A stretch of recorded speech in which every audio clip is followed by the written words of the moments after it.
Hey, well, good morning, good afternoon, or maybe it's even good evening to you, depending on when you are checking out this episode. Welcome to another episode of Jordan's Famous Friends. Today, I have the pleasure and the honor of sitting down with Freddy Cardoza. Cardoza, who is the Dean of School of Ministry Studies at the Grace College and Vice President of Grace Theological Seminary. That's all I'm going to say. I'm going to welcome Freddy because in the back of my mind, Freddy, I am thinking, did I say your last name correctly or not? Yeah, easy, Cardoza. Every time I say your name, I mean, I've known you for a while, and every time I say your last name, I always second guess myself. So it is. Well, I think it's because so many people they hear words like Cordova, Cardora, and there's so many versions of things like that that Cardoza somehow seems difficult. It's crazy to me. So, like, I'm gonna have to stop second guessing myself. So, I You're apologize for good, that man. right off the bat. You're Off the good. bat. No, you Hey, did great. but man, Freddie, you've been at Grace now for a while. You have achievements all over the place. Instead of just like running down your acclimates, which sometimes feels like the reading of an obituary, I'm gonna kind of let you kick this off and just. How did you get to this point in your life? If we could, we ask everybody kind of give us the Cliff Note versions of how you got to this point of your life with those pivotal moments or decisions that shaped your journey. Yeah. Well, I think like the summative statement of all would probably be that I've always sought to reject entitlement and just focus on gratitude and hard work.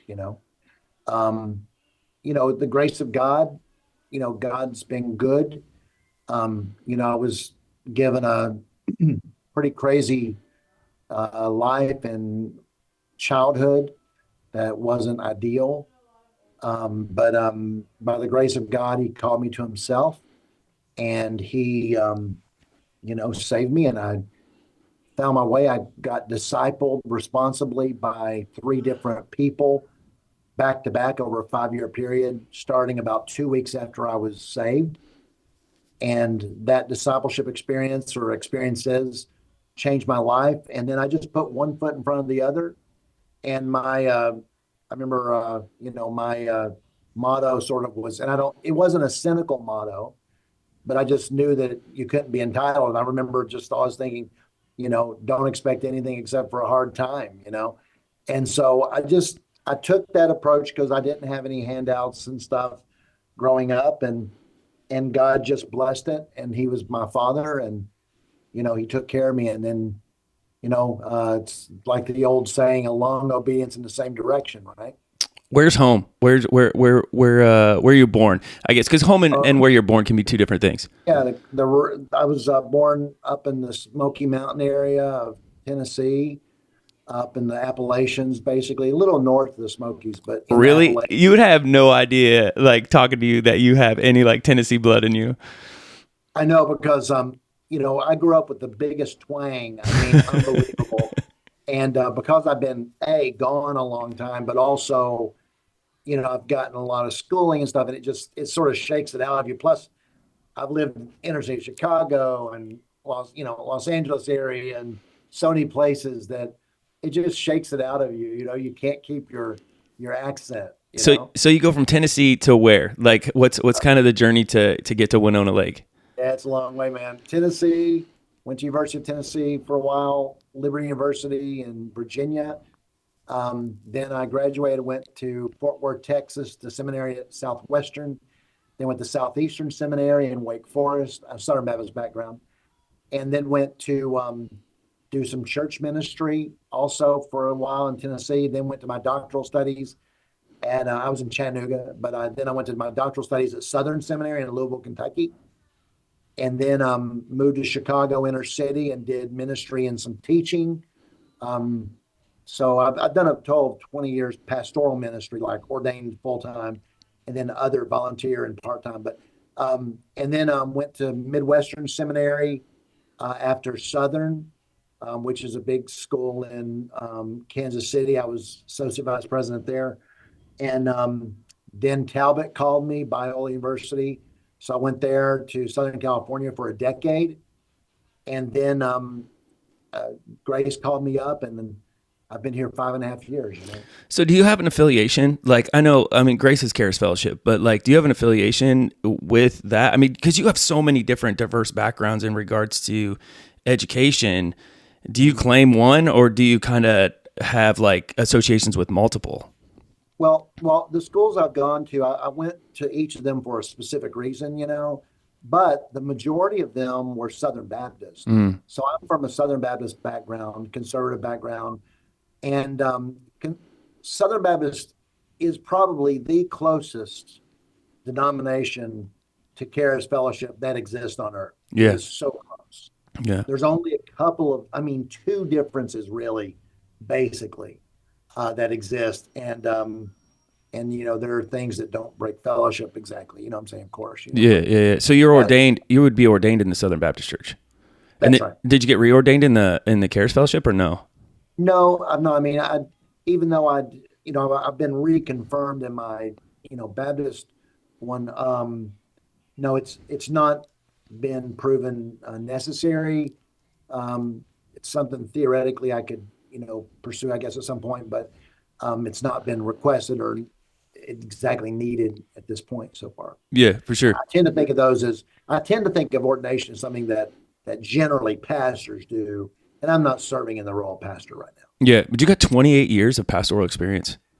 20 of pastoral, and then several others of just years of helping and ministering, on the side or part time or whatever, lots of ministry years. Yeah. How many years have you been a president then? Well, I've been in higher ed for 25, and they overlapped part of that Sure. time, but 25 in higher ed, and then you know I've been in an elevated academic role, let's say, for 20 years. So this is kind of a weird question, but what did you like? Because I might be setting you up. So I'm sorry if I'm setting you up, but what do you like better, the academic world or the pastoral world? Because I know there's pastoral parts within the academic world, but I think you're catching what I'm trying to say. Yeah. Well, first of all, I love ministry and I love local church ministry. Um, Even after I went into higher ed, um, I didn't leave local church ministry. I still worked at a very super high profile, like large, ministry, lots of responsibility, but part time. And then it just became ultimately where I just did not even have time to do part time Right. service. But so I love the local church. I'm not burned out. Never was burned out. Um, what happened though was that in order for me to be informed about like society and culture, I always kept on learning and growing because I wasn't raised with a real Christian heritage, really. You know, I mean, I went to church when I was a tiny boy, and then I got out of church because my mom and my stepdad married, and I wasn't in church until I got believed. Then I went as a teenager. I went in to back into the church after I became a Christian. But what I would say though is that as I tried to make up for my lack of knowledge and background, I just studied at a deep level, as you can imagine. And the more I studied, a lot of those things are a little bit arcane and deep, and what I would just call more philosophical and theological than you would deal with typically on a day-to-day basis in the church, if that makes sense. Yeah. I needed that. And what happened was people began to recognize, because I was at these major ministries where it takes a lot to equip people for ministry and to develop, substantial leadership teams. And they started to recognize that I had an ability to put together, both to equip people for leadership and make disciples and to lead and to grow things. And that led to me being invited to teach part time. And then it just snowballed Yeah. into, yeah, to higher ed. So I would say that God has given me the grace to not have to see lives changed on a daily basis through my personal ministry. And he's given me the desire to equip ministers, to do their work. And so that's sort of the way I look at it. It sounds like there's an overlap to it for sure. Yeah. Yeah. Yeah. Yeah, it's very ministry. I mean, you feel like you're almost, I don't want to overstate it because it could sound a little cliche, but you feel almost a little bit like a pastor to pastors. Yeah. Yeah. Yeah. All right, man, let's get into it. Yep. Everybody is listening to this, obviously, audio wise. I got the opportunity to see where you're sitting right now. But you got a stack of books in behind you, man. So with all that said, everything that you have been through, the places that you've gone, the education that you have, books obviously have a profound impact on our lives. Are there, let's just say, top three? All right, I know you can give more than three if you want, but like the top three books or authors. So it doesn't have to be a book. It could be an author that has significantly influenced you or played a role in shaping your perspective and guiding you on your path.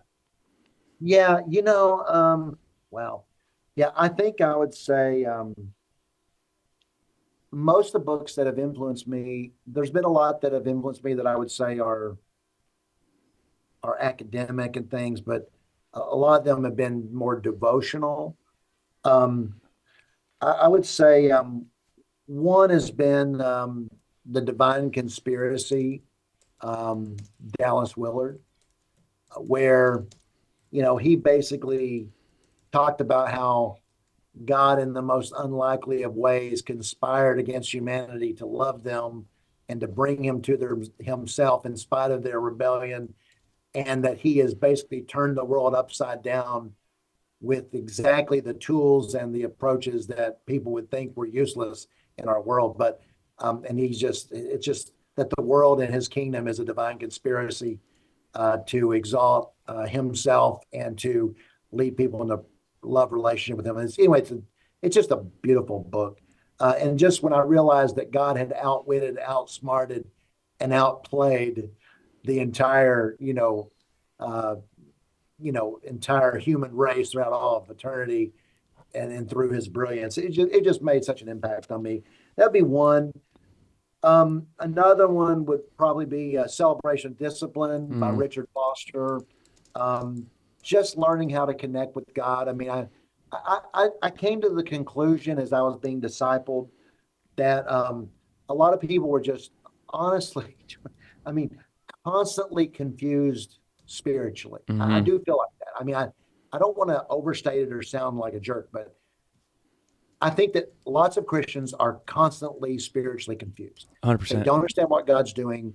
They don't understand how it works. They don't understand how life and reality and the spiritual world fit together. And I just had to figure that stuff out. And one of the keys was Celebration of Discipline, where basically in the book, Richard Foster says that as we are disciples, we need to discipline ourselves and don't look at discipline as negative, but as a celebration.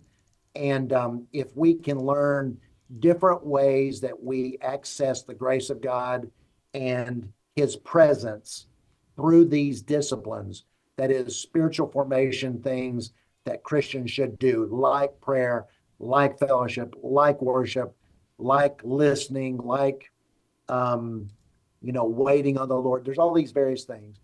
And if we can do that, we can learn how to interact and communicate with the Spirit and grow and learn the language of the Spirit. And anyway, so that's been such a tremendous help of mine. I'll do one more and then maybe an honorary mention, but All right. another one would probably be probably the book by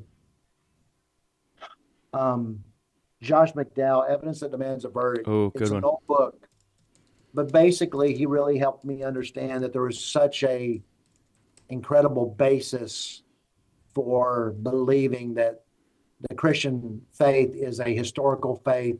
It's based in reality. It's not a comic book. It's not a um, it's not a myth.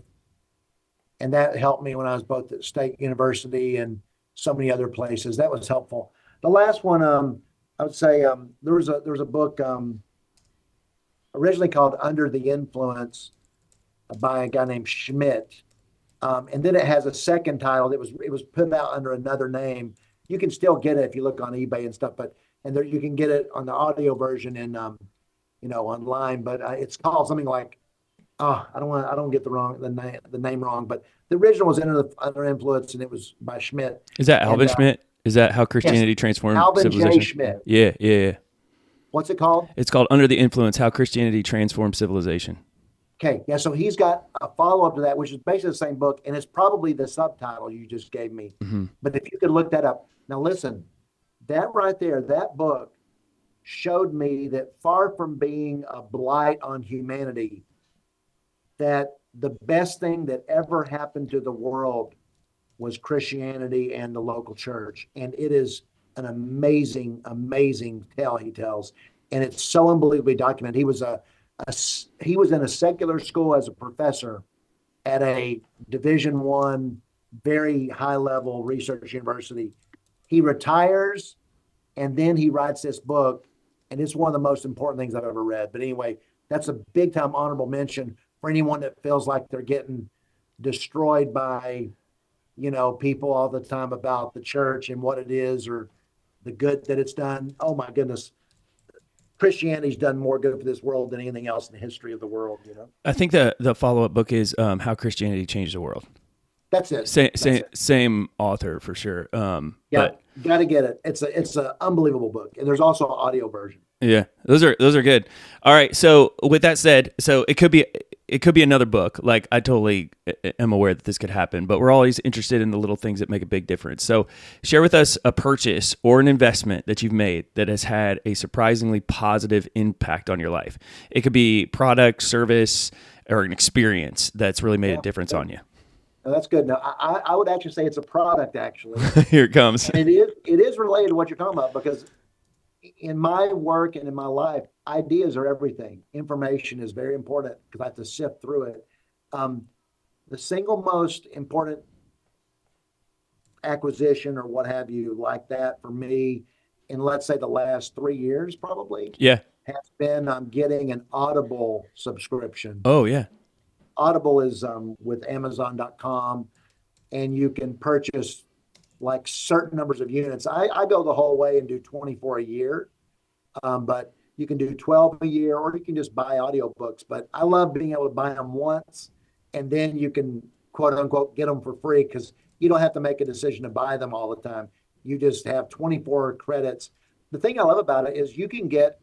I sometimes use great literature. Sometimes I use for Christian books and leadership books, but you can get a book that like Count of Monte Cristo or something that takes 42 hours to read, 52 hours to read, use one credit only, I mean, it's amazing. So, but that service being able, because as time's gone on, it's been harder for me to read what I'll call great large books because I don't have as much time, but I can always get things on the go when I listen.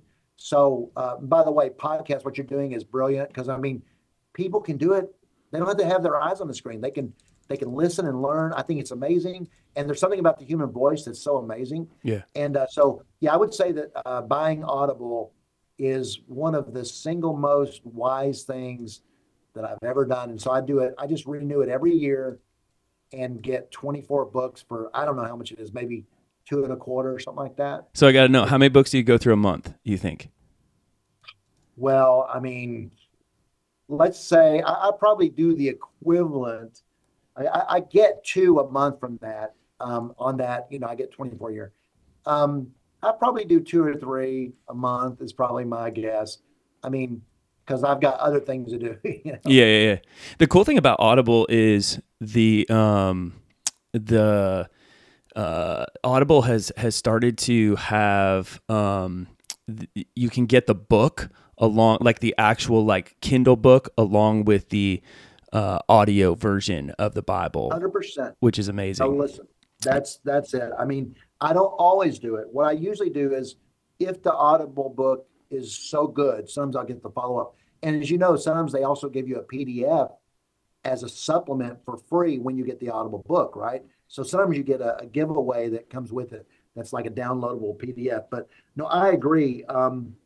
In fact, I did that where with a couple books, like Carl Truman's recent book, I did that.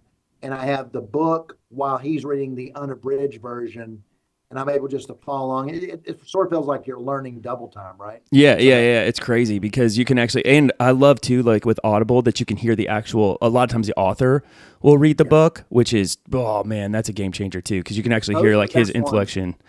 But also for people that haven't been around Audible, one of the things I love is you can hit pause, whether you're on your in your car on that version of it, or whether you're walking around, and add a note at that very point. Like if you hear something that's great, you say, I want to add a note, and it will do that. And then you can actually save and view all the notes with the timestamp, which is incredible. Yeah. All right. So moving into, past, or I guess I say past books and past like purchases, we move kind of into failure, right? Failure is a stepping stone to success. And with all those things that you've done and been through, I'm sure you haven't been successful in all of them. Tell us about time, that one that pops up. We want that one that comes to your mind right away, that failure you faced, that setback, how you overcame it, what you learned from that experience, and how it kind of shaped everything moving forward. Yeah, I tell you, I'll use one from local church ministry. It was one of the two greatest pains of my life. And the person or persons involved are living. I was being asked some questions about something in a ministry setting. And I was they wanted perspective on something, and I gave it. And it was all in good faith and all the rest. What I did not know, now you're a senior pastor, okay? Now you're going to get this. The pastor was in the room along with others. We were just talking. They wanted my perspective as a leader on something. I had no idea anything was going on except for a good faith conversation. I thought we were just talking leadership. And everything that I said did not have anything that would have targeted anyone, because I wasn't targeting anyone. I was just talking about the state of affairs. Everything that happens in any ministry or anywhere is not necessarily anyone's fault, right? Sometimes it's just the dynamic of the organization, So there was nothing in it. I love everyone in that room. I did not realize that the senior pastor was under some pressure from a person or persons in the church who happened to also be in that room.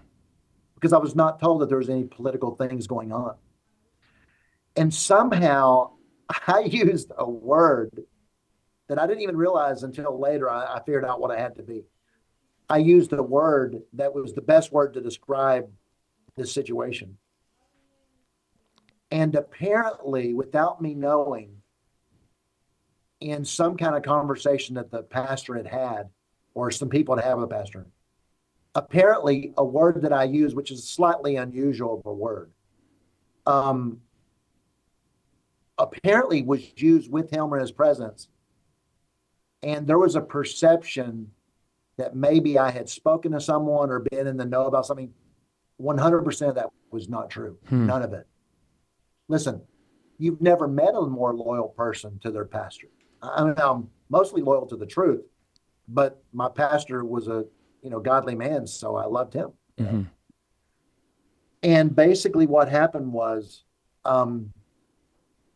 he instantly concluded, because of me not really, he concluded that I must have been in the know because I used this unusual word. I was just using my vocabulary, it would not be unusual for me to use that word, but in that setting, Yeah. And the next day he came to me and out of nowhere, lowered the boom on me. Now I don't mean he fired me, but I mean, he let me have it. And I'd known this guy for years, and I had served him faithfully. I'd even moved to another ministry to work with him a second time. Sure. I was very loyal. And in fact, I had even saved his bacon in another situation in a previous ministry, in a good way. Somehow, though, because he had become a little bit paranoid, I think, he perceived that maybe had been disloyal or something like that. None of it was true. And anyway, but because he lowered the boom, my guard was so down with him because we so intimately trusted one another that it caught me so off guard. It demolished me emotionally, if that makes sense. Yeah.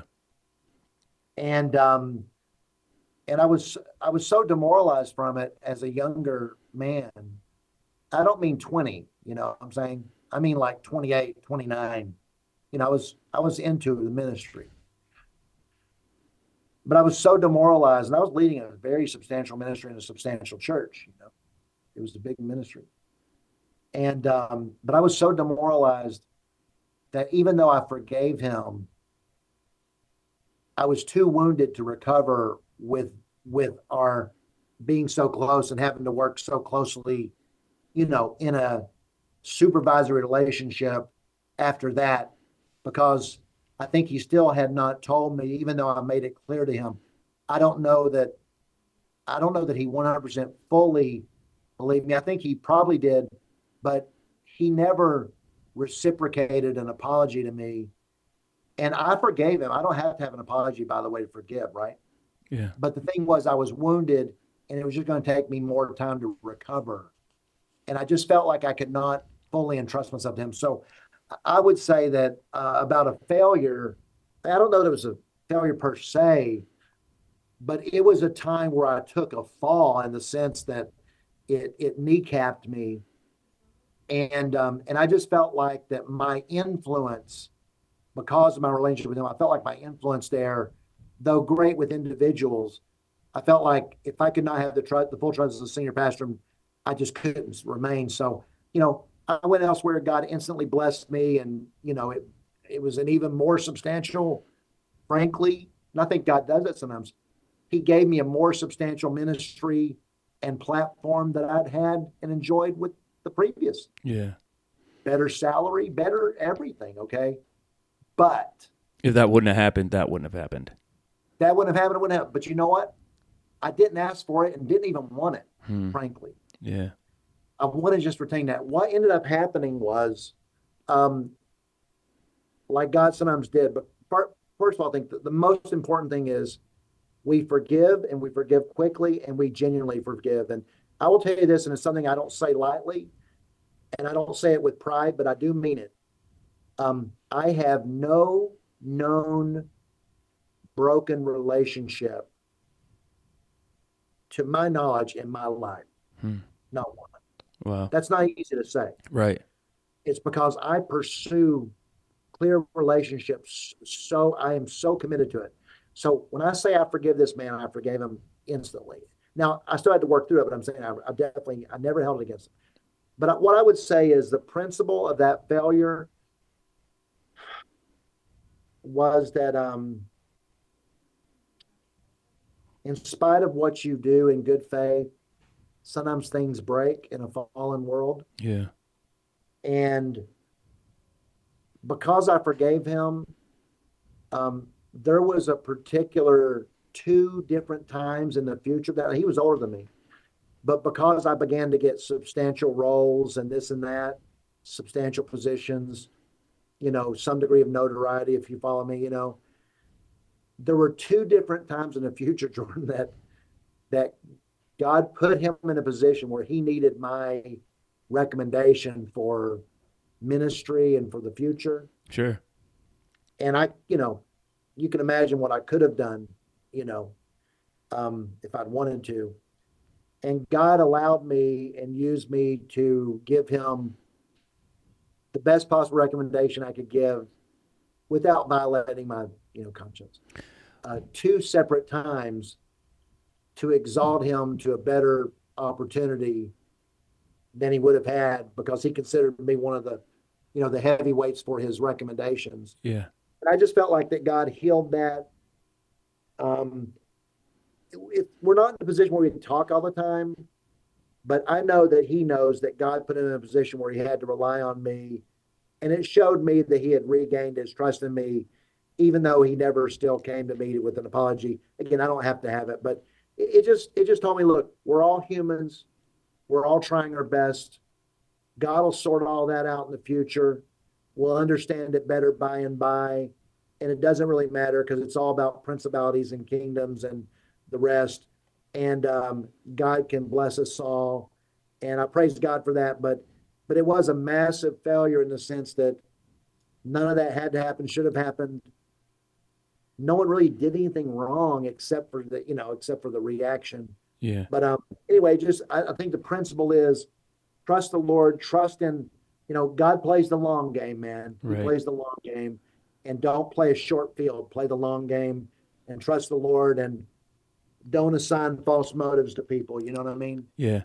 That Yeah. you brought up forgiveness and talking about like those relationships.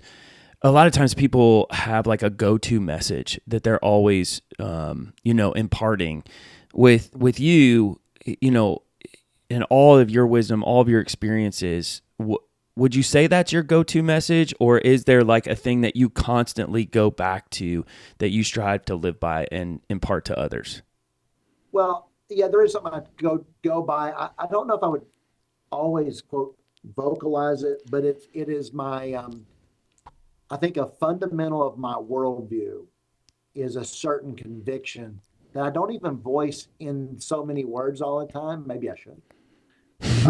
Maybe you should Yeah, start. one of yeah, no, right. Yeah, maybe start right now. Yeah, I think if I were to put it in a phrase, an underlying assumption that I have and an underlying motif of my worldview and hopefully my practice is um, that Satan and the world have already given you the best they've got. Hmm.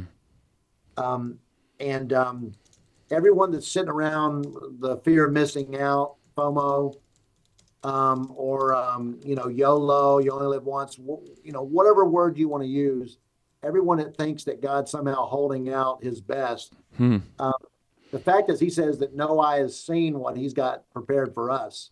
Okay. So we can't even conceptualize the good things he has for us. But I will tell you that whatever Satan's given you, he's already given you his best. Whatever the world's given you, it's given you the best. It doesn't get any better. You've already got the best there is. So quit wasting your time. Get on with the kingdom of God. That's the bottom line. It really is. That's really the truth. Yeah. You brought him up a few times with Alvin Schmidt, Josh McDowell, Foster, Willard, stuff like that. But with books come quotes, right? Some people I've learned through kind of podcasting is that they remember quotes really well. Other people butcher quotes. And, it is interesting because what we hear and what was said, going back to your situation with the pastor in the room are realities, and that's things that happen. But you have any quotes that you think of often or try to live by? I know Bible verses are there and things like that too, but looking more at kind of the author side of things, what are some of those?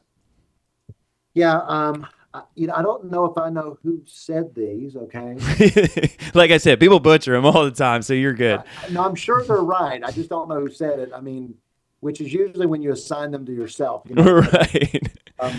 they were someone's. Then you say someone said, and before you long it, you've said it. But If you want to uh, be humble, you yeah, put anonymous next to I know, right? Exactly. it. Yeah, I think two that I definitely live by.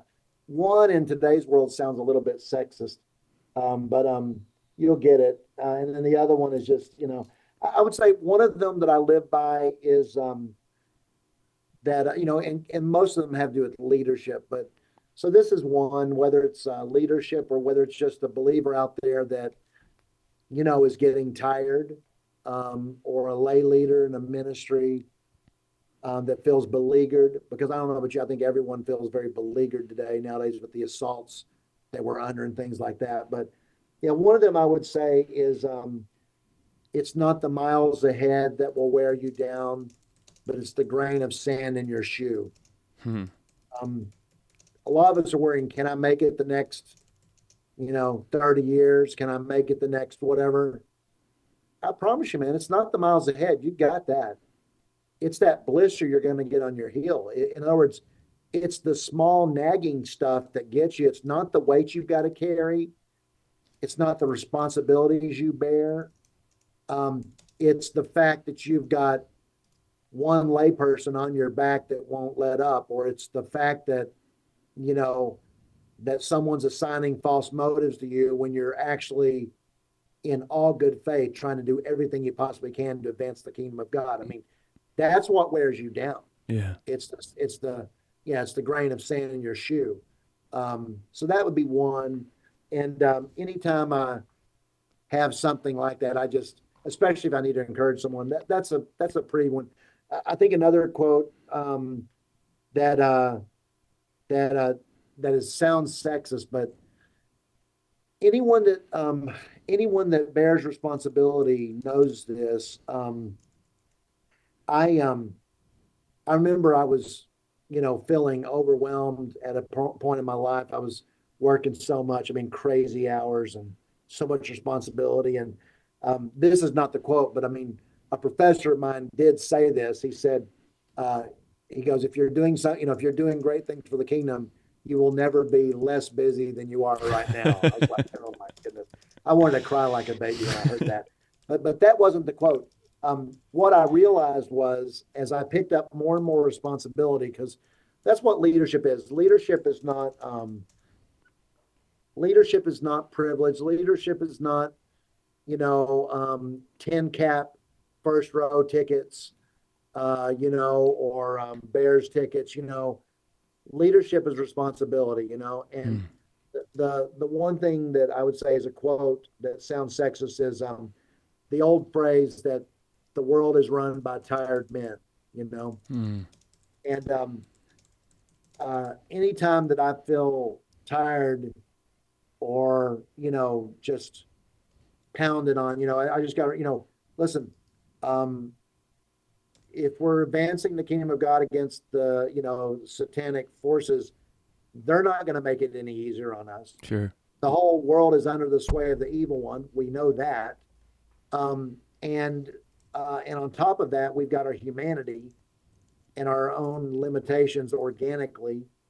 Um, and so, yeah, so I often think about that the world's run by tired men. And if you're tired, that's probably a good sign, because, we're all trying to carry a lot. And this thing we're doing, ministry, life, it will cost our lives. I mean, Bonhoeffer was right, when he said, in the beginning phrase of the cost of discipleship, right? He said, when Christ calls a man, he bids him come and die. Mm. And that is, this thing called the faith will cost your life. So yes, the world's run by tired men, and if we can't do that, then we're going to have to step aside because that's what it's going to take. Tired men with sand in their shoes. Yeah, that's right. No, you're right. You're exactly right. And I'm sorry it sounds so negative, but I believe it's true. No, I mean sometimes like that's no, you're totally good. You talked about Audible. Investments come in many forms. You got like money, time, energy. Mhm. Looking at your life, share with us one of the best or most worthwhile investments out of the whole span of your life. Like that and the only reason I'm bringing this back up is because you said Audible is like something you've invested in just in the past couple of years.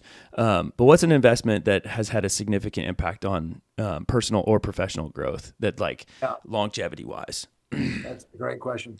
Um, there are, I don't know if I would say they're equally important. I would say that the first one is slightly more important, and in some ways it's 10 times more important. But but the second one is super huge. The two investments I've made in my life that are singularly the most important things I've ever done. My first is spending money on my formal education. Mm. Um, Education is in higher Christian education. Education is three things. Um, it's well, I mean, you could say four in a way. I mean, it's clarifying your calling, it's developing your character, it's sharpening your competence, and it's also earning a credential. Hmm. So higher education and earning academic degrees and paying money for your education is not a waste of time, and it's not just a piece of paper. It is about clarifying your calling. It's about your competence. It's about your competency, and it's about you need credentials. Without credentials, you need someone to put their imprimatur on you to say what you're doing or what you know or what you can has some validity to it. So I think that would be the number one, definitely by far. But once you got that, then what? Um, the second most important investment of mine is not driving around a new car. A lot of times, someone said to me, because I travel a little bit. That's an Someone said, understatement. No, that is the understatement. Like, because I'm sure people are going to hear that and be like, "No, he doesn't." I'll be like, "No, you've been around the world multiple times." So anyway, I'm just clear. I'm just clarifying that. well, I would say that what I would say is that investing in travel is hands down the second most important thing I've ever done. And that means traveling for both, sometimes just to get away and understand culture better, people, civilization, the preservation of culture, world treasures, the best of societies, human society over periods of time, and to understand people and ministry and what God's doing in our world. All of that together is what travel is for me. Travel also it provokes my sense of wonder, and wonder is a part of what gives me my drive. It elevates my imagination.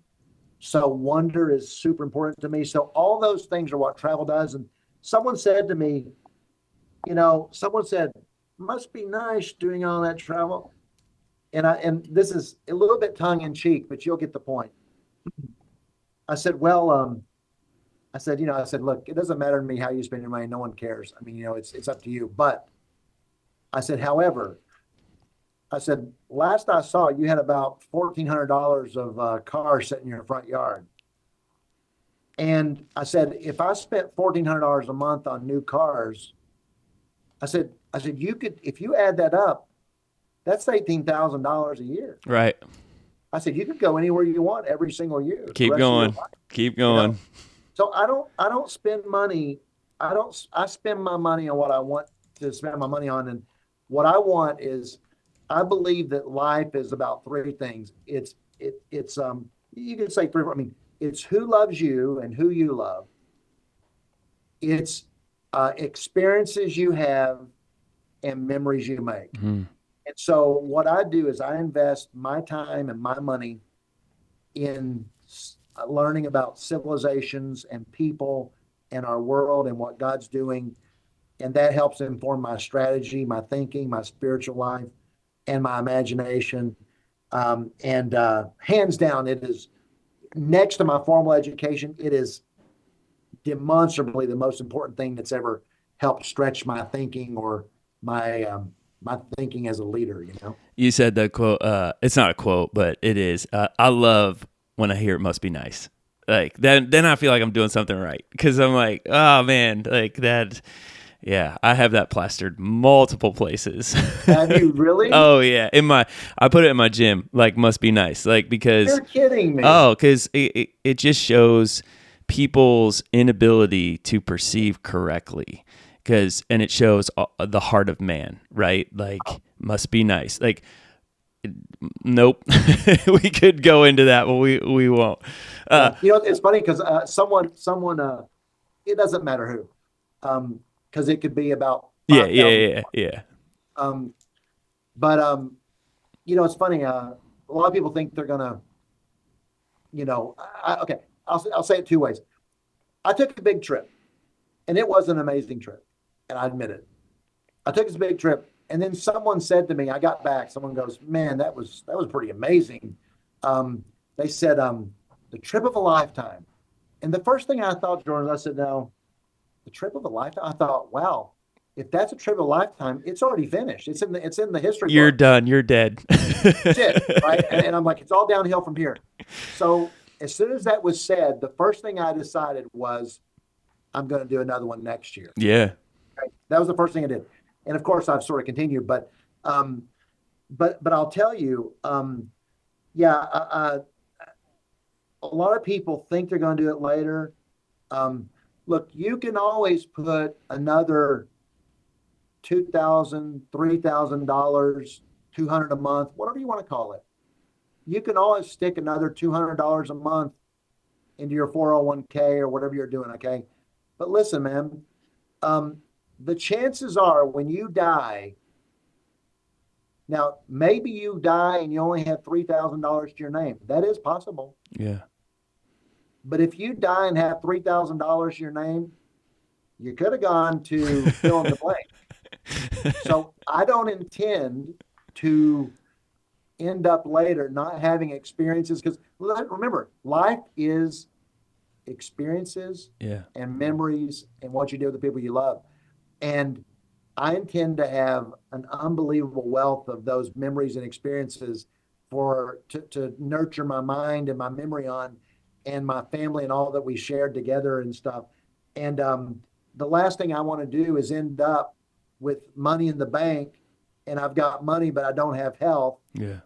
or whatever. And so I'm like, you know what? I'm gonna do this while I've still got ministry I can think about and grow, So With that said, I mean, you brought up travel, but we try to lighten things a little bit and ask, what's an unusual habit or an absolutely absurd thing that you love? Like what's like the quirks of Freddy, like those guilty pleasures, that are absurd that you're pretty fond of, brings you some joy. listen, that's actually a little bit embarrassing. You know what I'm saying? First of all, because people might not think this, and okay, I'll put it this way, and I don't like this. Oh man, I hate this. I actually hate this. I'm going to be honest. Yeah. I do hate this question. Full transparency, man. Bring it on. I do hate it. Okay. You don't know this for sure. Okay. I don't have lots of areas I don't want to call it rebellion. Let's call it a guilty pleasure. Yeah, that's what I asked. Yeah, sure. Okay. I don't consider it rebellion. There was a time that I did not listen to any secular music at all for years. Okay. Okay. So I listened to some secular music. Okay? So my guilty pleasure, one of them is I have a, the little conductor batons? Yeah.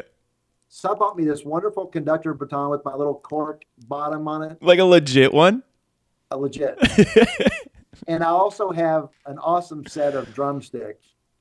And a little like drumming pad. Yeah. Drum set, just like a little drumming pad.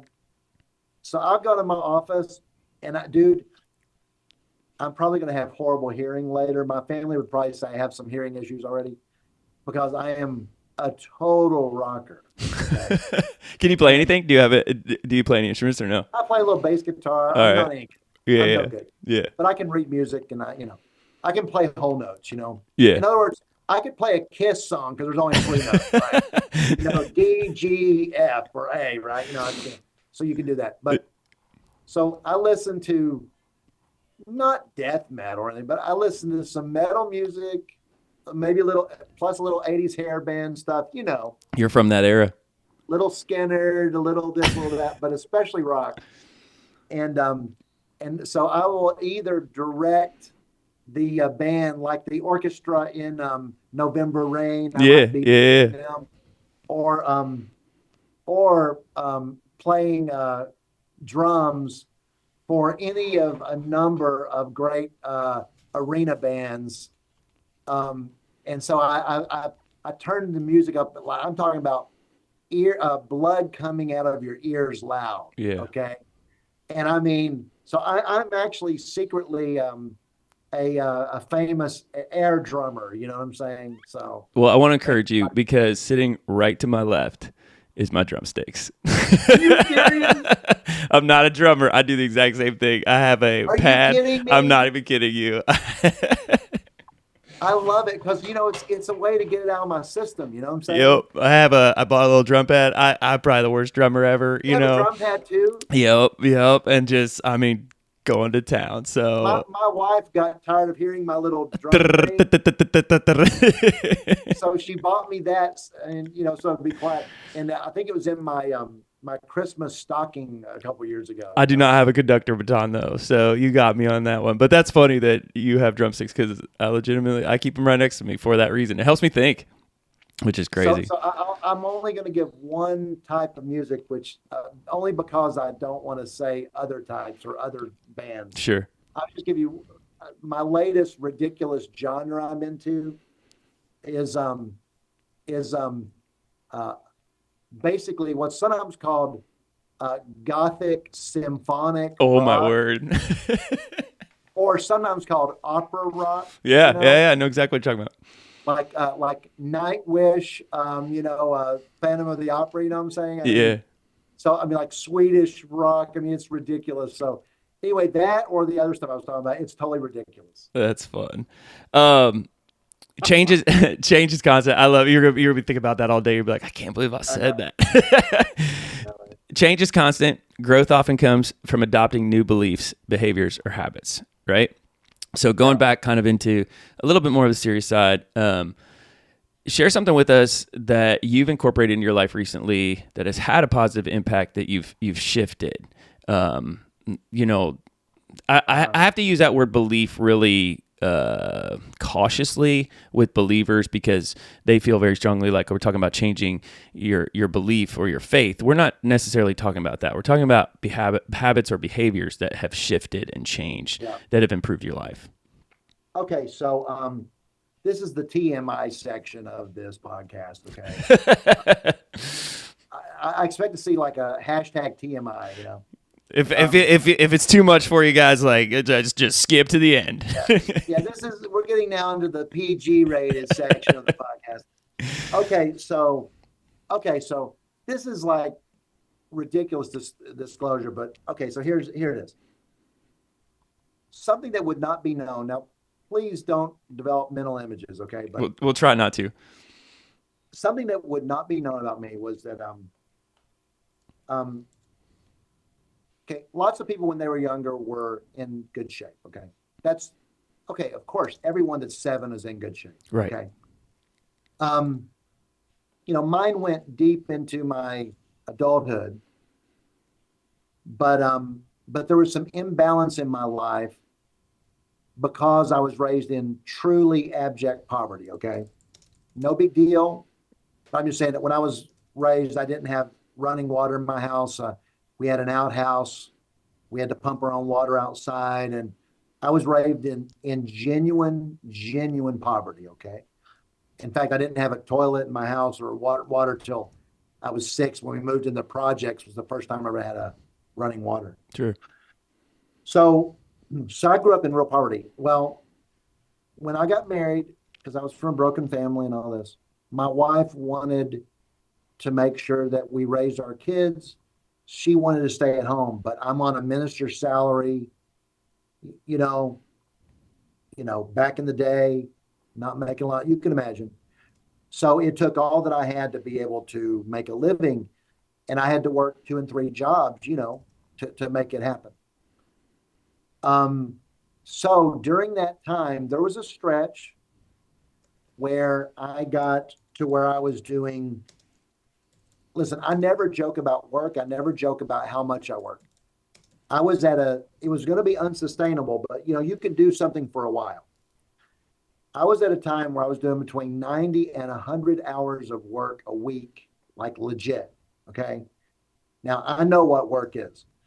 And that was brutal, but I was doing it to keep my wife home and I don't think that she would even have known exactly how much it was. She just knew we were just trying to make it work. Sure. When that happened, I developed bad habits because I was no longer able to be in the gym like I wanted. But that did not mean that because I was doing heavy lifting, and I was not like I was not like a beefy, undefined person. I was more like a defined, more cut person, but I also had about volume. Okay, Sure. but my diet habits did not change when I couldn't get out to the gym, so my caloric intake continued. So anyway, I understandably, shockingly put on weight. Hmm. Um, but it was an artifact of that. It wasn't. I'm people that know me pretty well know that I'm pretty disciplined. I mean, I have a lot of discipline in my life, but that became, Jordan, a window. It just became an area where some lack of discipline became just almost by necessity, like in a release valve, right? Yeah.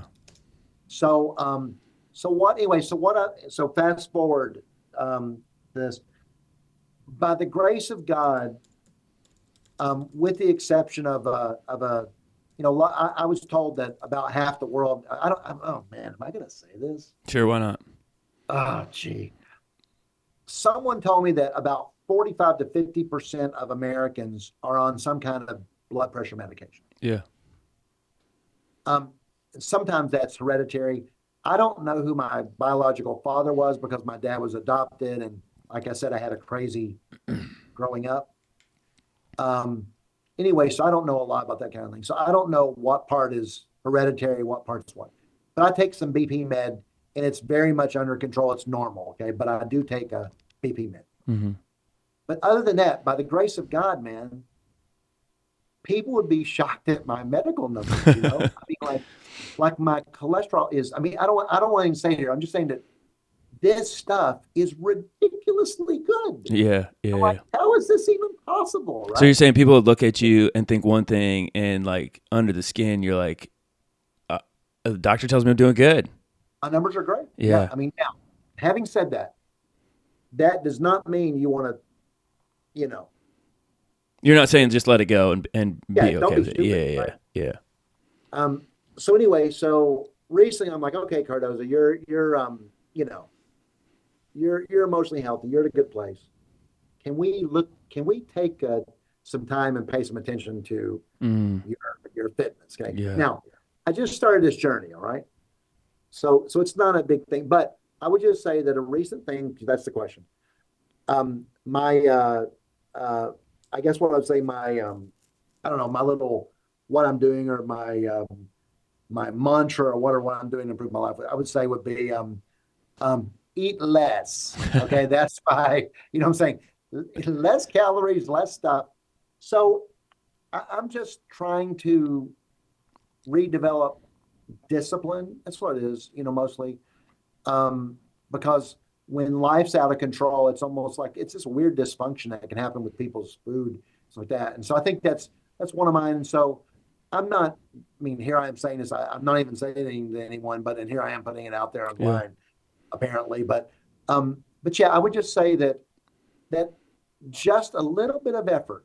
Hmm. I've been surprised at what a wonderful, just how little tiny things change. And I'm not necessarily yet on my way to put on briefs and enter a and body oil, and enter a like a pose down. You know what I'm saying? But I'm probably very close to it. Don't get me wrong. All right, but I'm not quite there yet. But I would just say that I would say that's a great thing. And um, I think that as long as you've got life, doing what you can and take care of yourself is good. And I just think it's something that people have to get to when they get to it to make it a priority. I praise the Lord that He, I just felt that He, just moved on me to in a beautiful, wonderful, kind, loving way where I just decided to pay attention to that Yeah.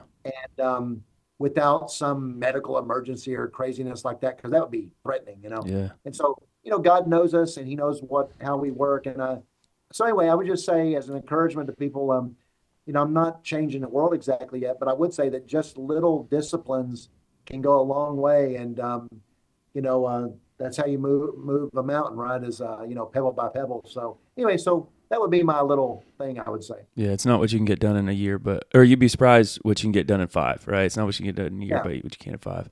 Yeah. You, So maybe in 5 years I'll be we'll talk again. substantially overweight. You talk to students all the time. We get into these last set of questions, and these are getting like really practical. But like, we talk about the real world, and we look at the real world, right? Given experiences and insight, what would you, advice-wise, give to somebody who's navigating either the challenges of the real world today or is going to step into the real world today? And I say real world really loosely because I feel like most people know what I'm talking about, but we're talking about, especially when we talk to any church people, oftentimes like we don't live in the quote unquote real world. Yeah. Yeah. I, I um I just have really one, I'd probably say overarching theme. The way I think about the real world is um I sometimes use the phrase, I don't repeat lots of things like this, but I sometimes do use the phrase that's important for us to traffic in reality.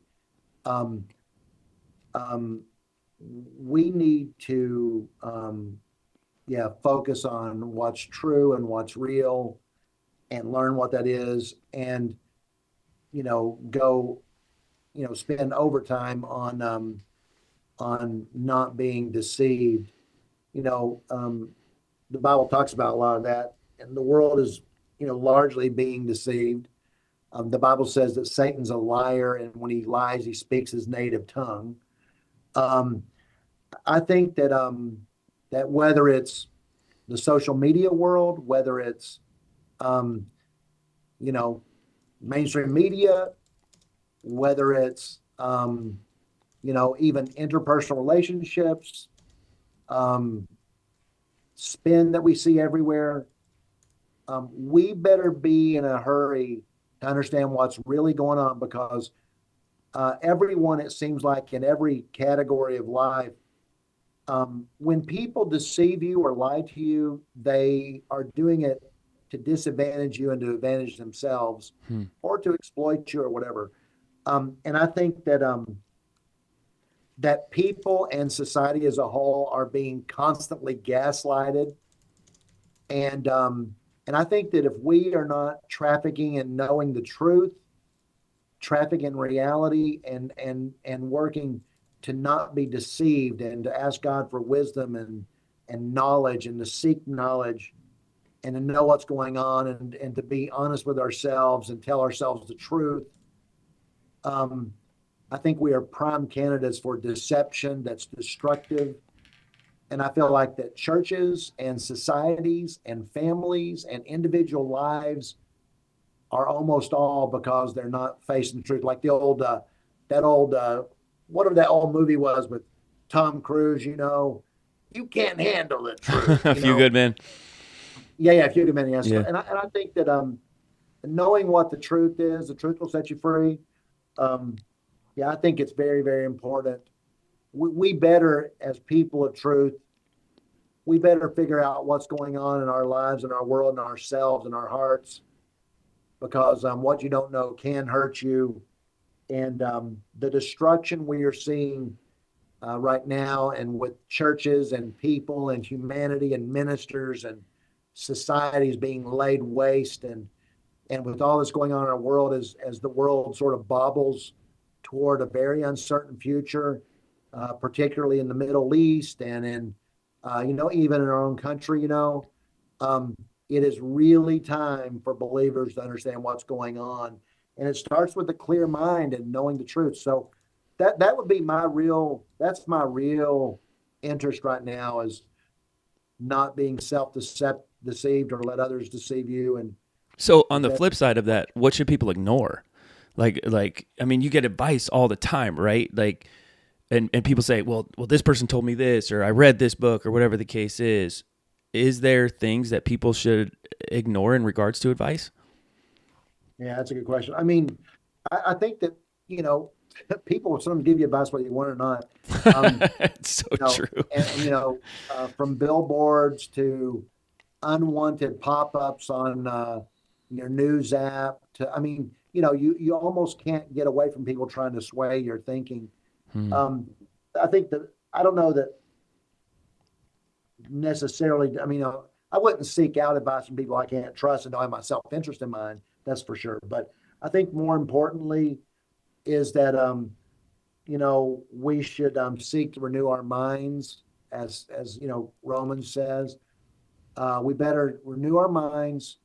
We better understand what truth is. We better let the Spirit teach us and become very familiar with reality and test everything. Yeah. And I think if we do that, listen, let the Spirit guide you. I don't think you can do this without the Spirit of God's help. I don't think you can even arrive on the truth without His help. We're not smart enough.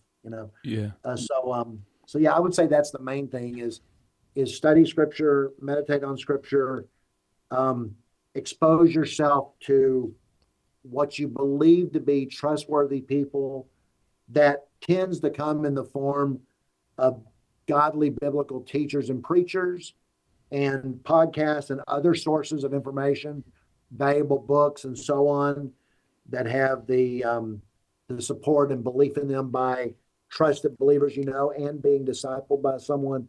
And I think you'll figure it all out. But and I would say don't be quick to rush to final perspectives until you really know what's going on. I mean, undoing, and I don't know how you say it, but whatever the onion, what I'm saying, peel it back. How do you do that? Yeah. Peeling back all the layers of the onion, it takes time, and I just think a lot of people are a lot more confused and deceived than we could ever possibly know. And so, yeah, I think it's mostly exposing yourself to the truth, so that will help you with counterfeits and bad messages. In the last 5 years, Freddie, what have you become better at saying no to? I get that a lot with that question. People are like, nothing. Yeah. I'm not good at it. Unfortunately, I mean, I'm not burned out, but I will tell you this though. Let me tell you this.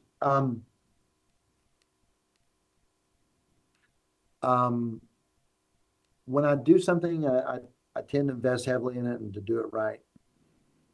Sometimes there have been things I feel like I couldn't say no to because of whatever. The greatest love in my life is leading people and leading organizations and strategy and leading teams too. I mean, it's not, it's that, but I enjoy teaching, especially on the doctoral level, but preaching is something that I'm willing to do, and I love giving certain talks, but preaching itself, and I do it frequently, and I do it a lot of missions contexts and other places, but it's not my one great love. What changed my life was discipleship, and that's why I'm so committed to discipleship. But of course, I've been around some great preachers, and I love great preaching. But that's not my primary thing. It's by no means is that my primary thing. Yeah. But I think I would say that things that are not your wheelhouse, like the center of your wheelhouse, sometimes you have to, like in my job, you got to understand, how can I not sometimes preach? Right. They give me a break. And it's not that I don't enjoy it, but I'm just saying that it's the responsibilities I bear are so great that people wouldn't know, but I'm saying they are, because I do a lot of things people don't know. I'm involved in nonprofits and some other stuff. But those things take lots of creativity and lots of time, and there was a time not long ago where I just didn't perform my best, and it was just because I wasn't feeling great and I didn't have time, frankly, Mm-hmm. And but the thing is if you're on the platform, that's a public event. That's not fun, So I mean, and I'm very objective to know. I know when I don't ring the bell. Okay, I know it. Yeah. I know it better than anyone else. So, but I guess I would say that I'm learning a little bit by painful trial and error, I guess. That if it's really not your sweet spot and you don't really have to do it and you have other priorities, sometimes you just need to do that. And so I have recently, because of that, there was one thing I was asked to do. I just couldn't do it. I just didn't have the time. I wasn't going to have the creative time.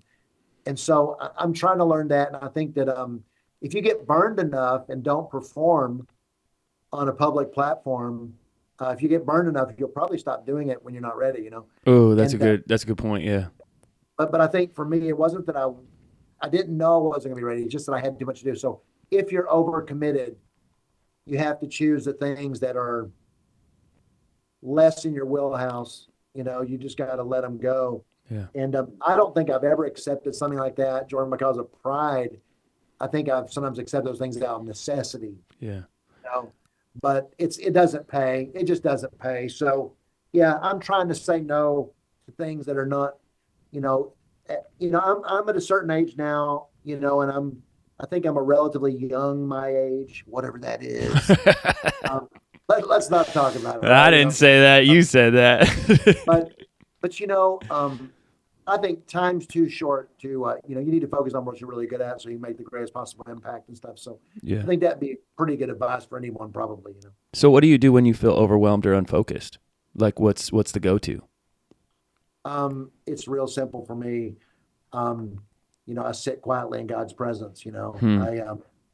Um, Sitting in God's Yeah, presence what does that mean? That's quietly. that's kind of like a Christianese statement. Yeah. Um, I try to enter into, but because I'm surrounded by energy, action, movement, words, and chaos, right? Um, and what I mean is that I withdraw. I'm a very extroverted person. Sure. So it's I just naturally don't get as much of that real solitude as some people might that aren't outgoing and stuff. Yeah. Um, so what I mean is, I literally I strip it down and I just go into quiet, into either a place of solitude or into makeshift solitude of, whether it's turning things off, not being available, going away. One time I went as far, now listen, I really needed it. I went as far as calling up a monastic order and interacted with them and got permission to come and stay for several days in and living with and doing the things that monastics do in an actual Orthodox monastery. That's crazy. I did. There's a lot of people Uh, that swear by it. I mean, but now, I don't believe in the monastic tradition as a way of life. Yeah, I should have clarified that. Like that swear by like that type of solitude. No, I actually have done it, and I mean, it was. I mean, you can't. I mean, these guys. I'm not exaggerating. They, you would sit down at dinner and you say, "Hey, how's it going, everybody?" They don't even speak during the first 3 quarters of dinner. They don't even say a word. They eat. Yeah, just eat. And then they have a very short time where they'll interact. Then they go back to their own place down the cloister. And I'm talking about, like, when I was there, we were literally, I'm not exaggerating, literally praying or in group prayer, like in a monastic kind of way. Hmm. You probably heard monastics do that kind of stuff. Sure. Literally 8 hours a day. I'm not exaggerating. Okay. So, so whether it's something that extreme Yeah. or me renting out like a cabin, which I've done that in the past, or going and getting a hotel room somewhere or whatever, I will withdraw. If I have to do it in my own home, I will. Yeah. But I withdraw. I sit in God's presence. I just quieten my spirit until I can only hear His voice for Him to center me. There's a there's a there's a book, The Hour That Changes the World by Dick Eastman. He has a little chapter in there called Listening and Waiting. Those are two very important things.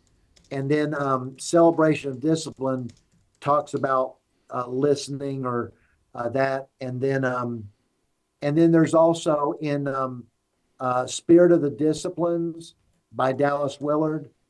He talks about the season of examine, EXAMEN, examine, not examine, INE, examine. And it basically has to do with reflection on your own life and where you are. And I do those kinds of things in just seasons and a very, very rigorous solitude. And then after I'm centered on the Holy Spirit's presence and really got dialed into Him, in my quiet, I'll either listen to Him and He can communicate in the Spirit deep things He wants me to know about ministry, life, whatever. I have a private journal that I sometimes use. I use an electronic one, so it's truly private. It's not like someone can Sure. open it and say, "Hey, what's Cardoza thinking right here?" Yeah, yeah, Kind of. yeah. But and so it's the one I use is Penzu, PENZU.com. You can create different journals and stuff like that online.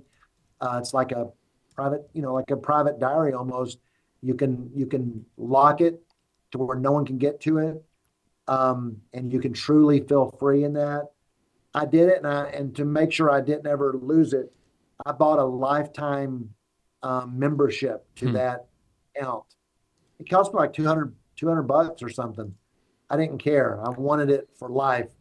So I have that. And then after a season of that, Jordan, I will then, just to bring back my emotions and stuff, I will also, sometimes listen to praise music and, certain kinds of praise music and stuff like that. But Yeah. that's what I do when I have to be centered. We went into a little bit of extra innings here, but the last question I always ask everybody is kind of an interesting question. Some people know the answer to it, some people don't. But what's one thing people never ask you, but you wish they would? I mean, you interact with hundreds and hundreds of people all over the world, and I think sometimes people ask their questions because they want to know certain things, and they have kind of an agenda, for lack of a better word, as they talk and trying to get out, what they want or what they want to hear. But as you interact with people, whether that be students or individuals on multiple levels, what's one thing people never ask you, but you wish they would? Yeah. Um, this this could sound so self-serving, right? I It mean, can, but I don't think it is. Go ahead. yeah. So yeah, if people could assume the best with what I'm saying. Yeah, yeah, yeah, for sure. Um, okay, so and by the way, I wouldn't say this about myself and not say it about you because I actually believe the same thing about you. But let me I'm speaking for me, so I'll just say it that way. um, I am pretty driven, and I think if people really knew me well, I think I'm more driven than a lot of people, and I think I can command my attention. I think I can command my energies and discipline them and my focus in a way that I consider not inconsequential. I think that I am pretty dialed in and I think I'm pretty committed. Okay. Um, and I'm sometimes a little surprised that people that find themselves either being errant, darting here and there, or unproductive, or they want to be more successful or more productive. I am surprised that more people don't ask me, how do I maintain focus Mm. or what motivates me or how do I command my energies to get the most impact out of my life. I mean, there's so many people that are wasting their life. There's that book a while back that John Piper wrote. the pastor of Bethlehem Baptist up there, he retired, but John Piper's "Don't Waste Your Life." Piper, yeah, Yeah. yeah. So Piper, remember he wrote that book, "Don't Waste Your Life," right? And I'm like, a lot of people wasting their lives, and I am genuinely a little surprised that people don't ask me that question. What, yeah, what motivates you and what helps you focus? And I do have the answer to that for anyone that would be interested. Go for it. But that's the question. And What's the answer? You set it up, man. You can't leave us hanging on that. yeah, what I found is that I used to have two questions, and now I have three questions. But I would say that uh, if a person wants to get focused, if they can answer these three questions, I think that you can get dialed in. And and after I give the questions, I'll tell you what I think the specific advantage that I've found from these questions is, and I'll tell you what that is. The questions are to get focused. You have to ask yourself the first, what do I truly love the most? The second question is what do I truly hate the most?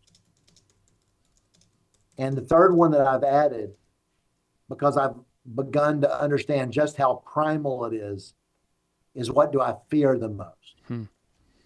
What do I love the most in this world? What do I hate the most in this world? What do I fear the most in this world?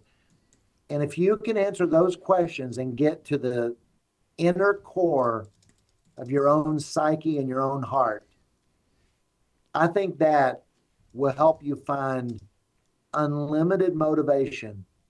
And here's why. A lot of times people say, well, hey, you need to do what you love.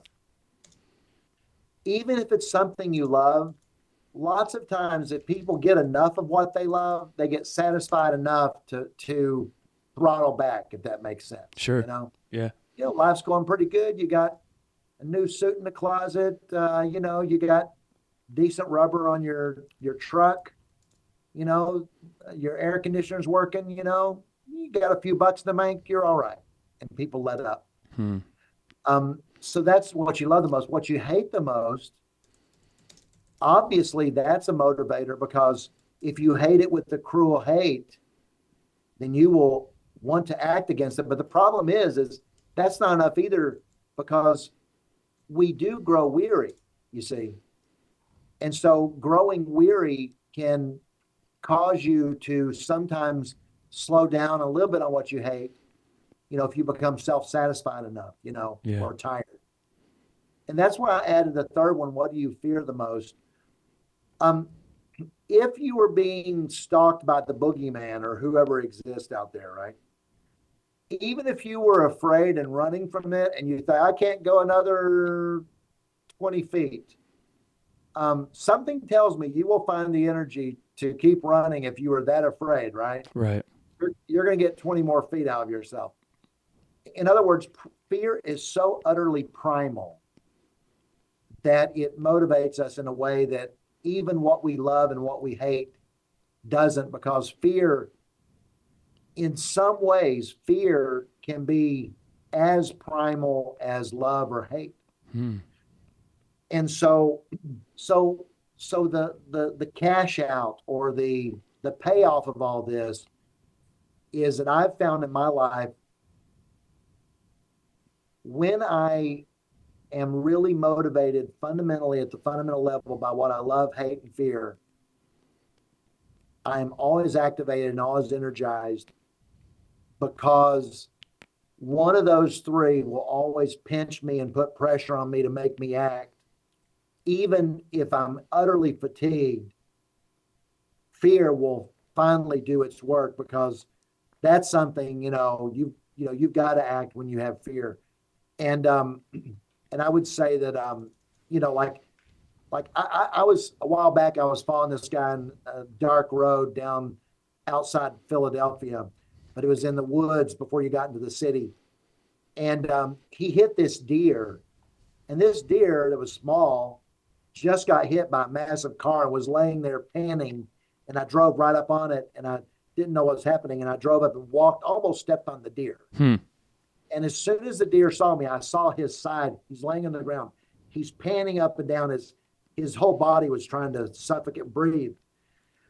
And that deer, as soon as he saw me, got so afraid, even though he just got hit by an automobile, he got up and ran and at least got himself off the road and into the woods. Yeah. And I'm sure the deer felt like he couldn't even move a muscle. But the second he saw what he thought was a greater threat, he moved. And what I would say is that when we are active and activated at our greatest capacity, that's when we can do supernatural things. We're just all in. And I have found that those three things are what really motivates me. And I think that whatever's motivating the average person, it's probably not doing a good enough job, because there's a lot of people that are lazy out there, and there's a lot of people that seem awful tired. And I would say, like someone has said, you're not tired, you're uninspired, Yeah, for sure. I think a lot of people, it's not that they're worn out, it's just they're bored to death, Yeah. And so for me, I think we need to dial into what we love, what we hate, what we fear. And if you do that, if you can really find it. It took me a while to figure it out, by the way. It took me, when I was in my 20s, it took me months to figure out what I loved the most and hated the most. And I added the fear thing just in this last year. But I figured that out, and it's really the secret to my motivation. Freddie, man, you made it all all Yay! 15 questions, Not man. bad. Not bad. Thanks so much for sharing. Those insights and experiences are so valuable, and be able to put them on. I don't want to say paper because we're not putting them on paper, but put them out there for people. Is so important to process and to take in and to be able to really just resonate with some of those things. So absolute pleasure for having you on. I appreciate your transparency. I know some of those things are hard to articulate, or we're thinking to ourselves like, who's going to hear this thing? When we are transparent, it does help people to say either A, I'm not alone in the fight, or B, somebody else is going through that too, and there's kind of like a light bulb that pops up. Before we wrap up, anything else you want to share with our listeners, or projects that you're currently working on that you want to mention? There's always a few things I've done like that.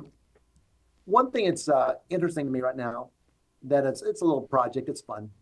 It probably wouldn't have to do with anything in the audience probably, but one of the most important things to me now that I'm in higher education, and it has been important to me, that's a project I'm working on now, is that who instructs students in Christian higher education is the ball game. The professors that students hear from is everything. Mm-hmm. So who you hire is where you win and lose. Who you hire and who you retain, And so many times people come to me like because of my role and stuff. How do I get into higher education? And people have been doing that, and I've helped a lot of people. But I also teach at the PhD level in that subject for a school in California. It's one of the bigger schools in the United States. Anyway, so I've decided to put together a website and courses on that very subject about how does the people pursue a career in higher education. Oh, that's slick. So I'm working on there now. It's my fun it's my fun project that I'm doing because it helps me do creative tech related things and creative filming and audio and stuff. So it's called Academy, but it's with an I in the end instead of a Y. Spell it. Academy.org. So spell it.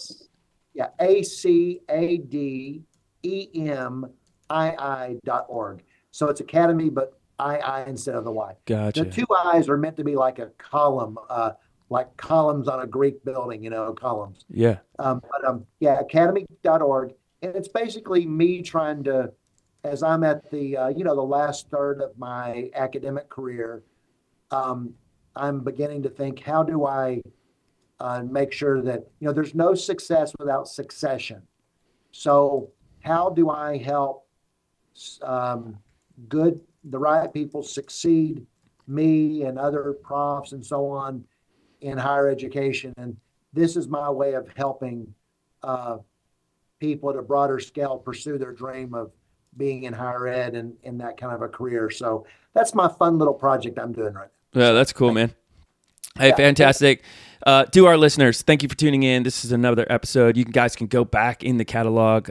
Some of Freddy's friends are even in there. But remember to subscribe, rate, review the podcast. And by all means, if you found this encouraging or there's tidbits where you would like to share with other people, by all means, share it. We're on every major podcast platform, as well as YouTube and things like that. So we got some more inspiring conversations coming up with some remarkable individuals. So until next time, take care. Talk to you soon.